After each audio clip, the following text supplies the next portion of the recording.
आबनाए humus के इंतजाम में किसी भी किस्म की मुदाखलत खित्ते में कशीदगी बढ़ा देगी, ईरान ने खबरदार कर दिया। ईरान के वज़ीर ख़ारिजा अब्बास अराग़ची ने कहा, गुज़िश्ता 2 रातों के दौरान आबनाए हुमस में पेश आने वाले तसादुम और वाक़यात इसकी वाज़ेह मिसाल हैं। आबनाए हुमस में बहरी ट्रैफिक बहाल करने की जिम्मेदारी सिर्फ तेहरान पर है। खित्ते को महफूज रखने के लिए तमाम ममालिक को मिलकर काम करना होगा। खलीज में बहरी आमदोरफ्त की बहाली में किसी भी दूसरे फरीक की मदाखलत मामलात को मजीद पेचीदा बनाएगी। बगदाद में इराक के वज़ीर ख़ारिजा फवाद हुसैन के साथ प्रेस कॉन्फ्रेंस, खलीजी सलामती से मुतालिक इराक समेत अरब खलीजी ममालिक से मुज़ाकरात के फ्रेमवर्क का खैर मकदम। कहा कि इसराइल का लबनान से इनखला, वहाँ हमले रोकना अमरीका के साथ अबूरी मुआहदे का लाज़मी हिस्सा है। इराकी वज़ीर ख़ारिजा ने कहा, खलीज में जंग के दायरे कार को बढ़ाने की हिमायत नहीं करते और ईरान पर हमलों के भी मुखालिफ हैं। अमरीकी सदर ट्रंप का ईरान की जानिब से जंगबंदी मुआहदे की खिलाफ वर्जी पर ईरान को निशाना बनाने का दावा। कहा कि अमरीकी फ़ौज ने ईरानी मिसाइल और ड्रोन स्टोरेज के मकामात और रेडार साइट्स पर हमले किए हैं। सदर ट्रंप की ईरानी क़यादत को एक बार फिर धमकी। कहा कि ऐसा वक्त भी आ सकता है कि हम मज़ीद तहम्मुल का मुज़ाहरा करने के काबिल ना रहें और हमें फ़ौजी तरीके से इस काम को मुकम्मल करने पर मजबूर होना पड़ेगा जो हमने कामयाबी से शुरू किया था। अगर ऐसा हुआ तो इस्लामी जमहूरिया ईरान का वजूद ख़त्म हो जाएगा।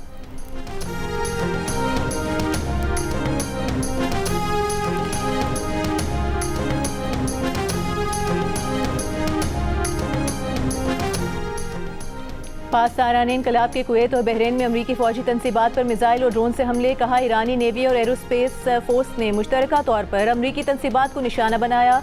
हमला ईरान पर हालिया अमरीकी हमलों के जवाब में किया गया। जंगबंदी की खिलाफ वर्जी इस्लामाबाद मुफाहमती यादाश्त की शिक 1 के मुनाफी है। इसके नतीजे में तमाम सिफारती अमल मुकम्मल तौर पर रोक दिया जाएगा। ईरानी बहरिया ने आबनाए हुमस के करीब वाक़ साहिली शहर सिरक पर अमरीकी फ़ज़ाई हमलों पर सख्त रद्दमल देते हुए कहा कि अमरीकी इक़दामात से खित्ते पर ईरानी कंट्रोल को ख़त्म नहीं किया जा सकता। ईरान खित्ते को अमरीकी अड्डों के लिए जहन्नुम बना देगा।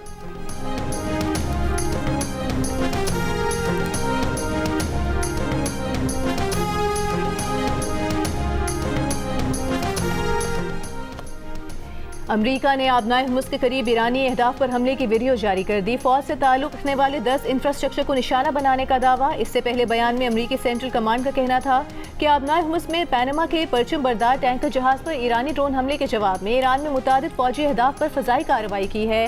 फौजी निगरानी के निज़ाम, मवासलाती मराकज़, फ़ज़ाई दिफाई तनसीबात, ड्रोन ज़ख़ीरा गाहों और बारूदी सुरंगें बिछाने की सलाहियत से मुतालिक अहदाफ को निशाना बनाया। कार्रवाइयाँ सदर ट्रंप की हिदायत पर की गई हैं। सिरक और कश्म में धमाकों की आवाज़ें। सिरक में टेलीकम्युनिकेशन टावर निशाना बनने की इत्तला। बहरीन में खतरे सायरन बज गए। कुवैत का फ़ज़ाई दिफाई निज़ाम से दुश्मन के मिसाइल और ड्रोन हमलों को नाकारा बनाने का दावा।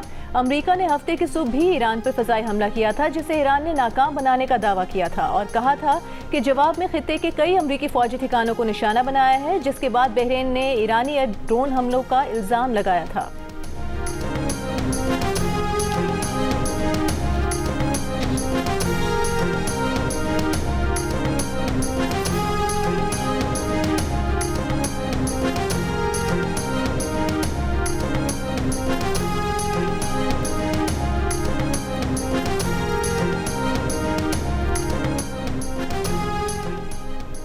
कुवैत का मुल्की फ़ज़ाई हुदूद में दाखिल होने वाले 2 मिसाइल तबाह करने का दावा। कुवैती फ़ौज का कहना है कि कोई माली या जानी नुकसान नहीं हुआ। कुवैती वज़ारत ख़ारिजा का कहना है कि ईरान की तरफ से हमला मुल्की खुद मुख्तारी की खिलाफ वर्जी है। बहरीनी वज़ारत दाखिला का कहना है कि ईरान के हमले में एक रिहायशी इमारत को नुकसान पहुँचा है, कोई जानी नुकसान नहीं हुआ।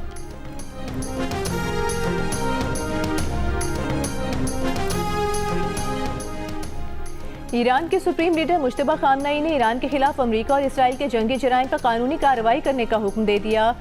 हफ्ता अदलिया के मौके पर पैगाम में मुश्तबा खामनई का कहना था, अमरीका इसराइल के ईरान के खिलाफ जराइम का कौमी और बैनुल अक़वामी अदालतों में मुहासबा होना चाहिए। ईरानी कौम के खिलाफ जराइम के जिम्मेदार अफराद को इंसाफ के कटहरे में लाया जाना चाहिए। इन जराइम से मुतालिक बाज़ अमरीकी और सहूनी दुश्मन रहनुमाओं को खुलेआम फ़ख्रिया बयानात मुजरिमाना जिम्मेदारी का एतराफ़ हैं। इन बयानात ने ईरानी कौम के पामाल शुदा हुकूक की बहाली के लिए एक मजबूत कानूनी बुनियाद फराहम कर दी है।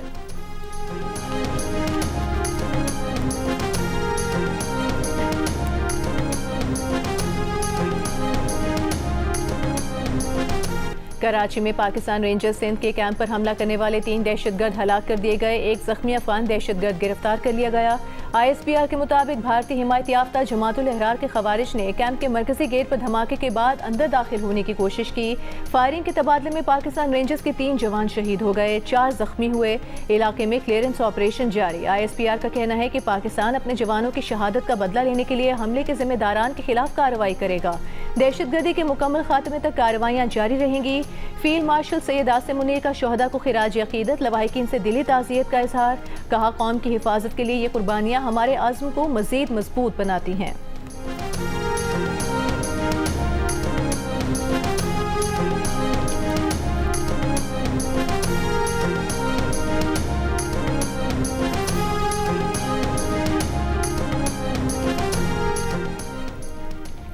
कौम अपने बहादुर सिपाहियों की कुर्बानियां कभी फरामोश नहीं करेगी। बैरूनी सरपरस्ती में सरगर्म दहशतगर्द अनासर के मज़मूम अज़ाइम कभी कामयाब नहीं होंगे। सदर मुमलिकत आसिफ अली जरदारी के रेंजर्स के कैंप पर दहशतगर्द हमले की शदीद मजम्मत। जाम शहादत नोश करने वाले वतन के 3 बहादुर सपूतों को खिराज अकीदत। वज़ीर आज़म शहबाज शरीफ ने कहा कि सिक्योरिटी फोर्सेज ने पेशा वाराना सलाहियत और बहादुरी का मुजाहरा करते हुए फितनाल हिंदुस्तान के जारिहाना अज़ाइम को खाक में मिला दिया। वज़ीर दाखिला मोहसिन नकवी ने कहा कि हमला नाकाम बनाने के दौरान शहीद होने वाले बहादुर सपूत पूरी कौम के हीरो हैं। शोहदा की अजीम कुर्बानियों को हमेशा याद रखा जाएगा। वज़ीर आला पंजाब मरियम नवाज का ऑपरेशन के दौरान वतन पर जान निछावर करने वाले शोहदा को सलाम। कहा कि पूरी कौम दहशतगर्दी के मुकम्मल खात्मे के लिए यकसू है। Chairman People's Party Bilawal Bhutto Zardari ने कहा कि आलमी सतह के सिफारती महाज पर पाकिस्तान की तारीखी पजीराई दुश्मन से हज़म नहीं हो रही। पाकिस्तानी कौम दुश्मन के मज़मूम अज़ाइम को खाक में मिलाने के लिए पुरअज़्म है।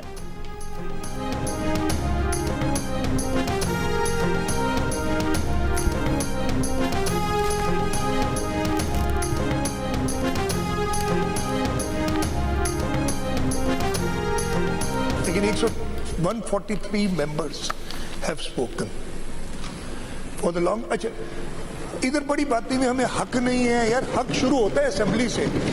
इस असेंबली में जितने हुकूक इन मेंबरान के दोनों साइड से ऑपोजिशन को इक्वल क्या बेहतर अपॉर्चुनिटी मिलती है। पिछले साल भी सब बोले थे ऑपोजिशन के मेंबरान। इस साल इफ्तिखार भाई अलील है, इस वजह से नहीं बोल सके, लेकिन सब बोले हैं। इससे ज्यादा हक और क्या चाहिए। शुक्र करें कहीं और नहीं है। मैंने ये कहा था, एक मेंबर ने स्पीच की थी, मुझे बड़ी स्पीच पसंद आई थी कि जरा सिंध से निकले ना, प्यार मोहब्बत की धरती से निकलें और पंजाब में तो कोशिश करें। वज़ीर आला सिंध मुराद अली शाह के बजट इजलास में ऑपोजिशन पर तनकीद। कहा, इजलास में 143 सरकार ने बात की। यहाँ कहा जाता है कि हमें हक नहीं है। शुक्र करें आप किसी और जगह नहीं हैं। सिंध से निकलकर जरा पंजाब का भी रुख करके देख लें। इस सरजमीन की थोड़ी इज्जत कर लें। सिंध असेंबली में खिताब में कहा कि सूबे की तरक्की के लिए सबको मुत्तहद होकर काम करना होगा। बजट में अवाम को भरपूर रिलीफ फराहम किया गया। चैलेंज करते हैं कि कोई 1 रुपया भी गलत फर्द को चला गया हो, हम जिम्मेदार हैं। वज़ीर आला सिंध का कहना था कि सानहे गुल प्लाजा की रिपोर्ट जल्द पब्लिक कर दी जाएगी। सानहे गुल प्लाजा के लिए 8 अरब रुपए की सब्सिडी दी गई।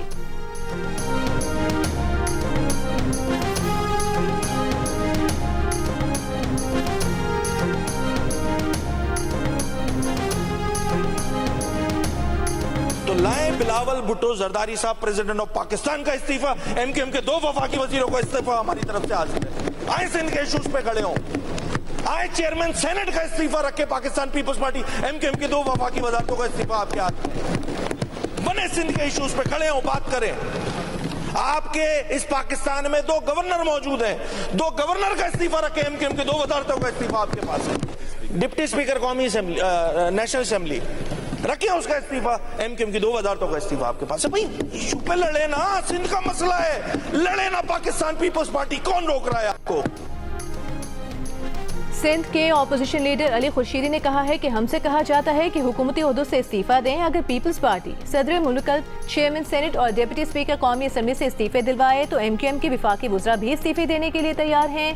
पीपल्स पार्टी की हुकूमत में से इलेक्टेबल्स निकाल दें तो हुकूमत गिर जाएगी।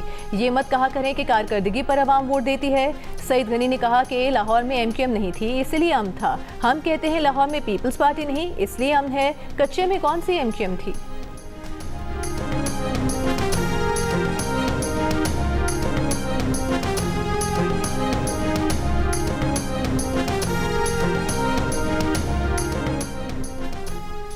हुकूमत का ईरान से सस्ता तेल और गैस खरीदने पर गौर। पेट्रोलियम मसनूआत की कीमतों में मजीद कमी करने की यकीन दहानी। वफाकी वज़ीर पेट्रोलियम अली परवेज़ मलिक का कहना है कि अल्लाह का शुक्र है, मुश्किल वक्त गुजर चुका, अब अच्छा वक्त आ रहा है। आलमी मंडी में कीमतें वापस आएँ तो हम भी कीमतों को कम कर देंगे।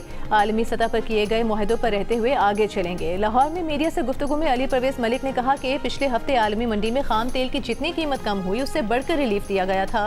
कुछ नासिर पेट्रोलियम मसनूआत की कीमतों पर गुमराह कर रहे हैं। वज़ीर आज़म शहबाज शरीफ ने फौरी फ़ायदा आवाम को मुंतकिल किया।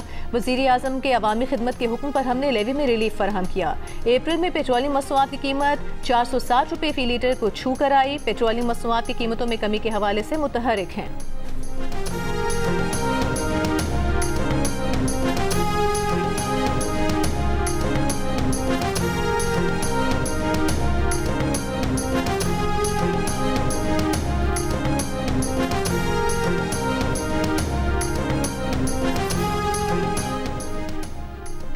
लाहौर समेत पंजाब भर में मनमाने नरखों पर LPG की फरोख्त से घरेलू सार्फिन को मुश्किलात का सामना। माकिज़ ज़राए के मुताबिक हुकूमत की जानिब से LPG की सरकारी कीमत 308 रुपये फी किलो मुकर्रर होने के बावजूद लाहौर में मुख्तलिफ दुकानदार LPG 480 से 500 रुपये फी किलो तक फरोख्त कर रहे हैं। दुकानदार अपनी मर्जी से कीमतों में रोजाना 10 से 20 रुपये फी किलो तक इजाफा करते हैं। हुकूमत का सरकारी नरखनामे पर सख्ती से अमल दरामद यकीनी बनाने का हुक्म। विफाकी वज़ीर पेट्रोलियम की LPG की ब्लैक कीमत पर जिम्मेदारान के खिलाफ कार्रवाई की यकीन दहानी। अली परवेज़ मलिक का कहना है कि ज़ख़ीरा अंदोज़ी और नाजायज़ मुनाफेखोरी के खिलाफ मौसर कार्रवाई की जाएगी। मार्केटिंग कंपनीज को नोटिस जारी।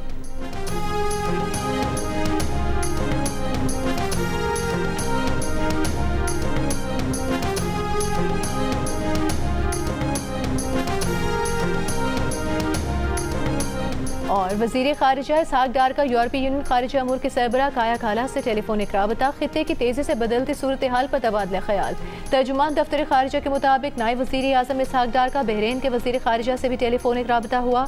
इसहाक डार ने खित्ते और दुनिया में अमन के लिए मुकालमे और सिफारतकारी के फ़रोग़ के आज़म का अयादा किया।